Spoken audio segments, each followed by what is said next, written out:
Hello everyone. ముందుగా 4 గ్లాసుల ration బియ్యం తీసుకొని 2 గంటల ముందుగా నానబెట్టుకోవాలి. ఈ గ్లాస్తో 4 గ్లాసులు తీసుకుంటే 2 గ్లాసుల రాగి పిండి అయితే సరిపోతుంది. ఒకసారి ఈ కొలతలతో ట్రై చేసి చూడండి. రాగి సంగటే పర్ఫెక్ట్గా వస్తుంది, చాలా టేస్ట్గా ఉంటుంది.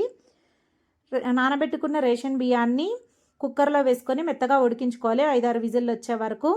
1 గ్లాస్ బియ్యానికి 5 గ్లాసుల వాటర్ యాడ్ చేసుకొని కొంచెం ఉప్పు కూడా యాడ్ చేసుకొని మెత్తగా ఉడికించుకొని పక్కన పెట్టుకోవాలి. పల్లి చట్నీ కోసము కొన్ని 1/2 కప్పు పల్లీలు తీసుకొని ఫ్రై చేసుకోవాలి. అలాగే కొన్ని పచ్చిమిర్చి, 4 టమాటాలు కూడా తీసుకోవాలి.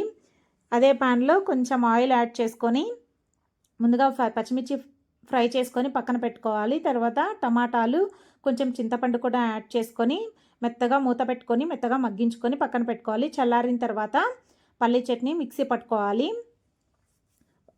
రాగి సంగటి పల్లి చట్నీ కాంబినేషన్ ఎక్సలెంట్గా ఉంటుంది. మన ఛానల్లో రాగి పిండితోటి చాలా రెసిపీస్ ఉన్నాయి, ఒకసారి చూడండి, చెక్ చేయండి.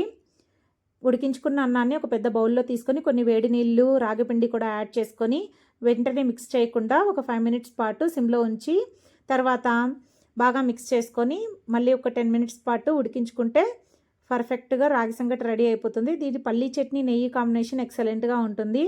ఒకసారి ట్రై చేసి చూడండి, సూపర్గా ఉంటుంది. ఓకేనండి, బాయ్.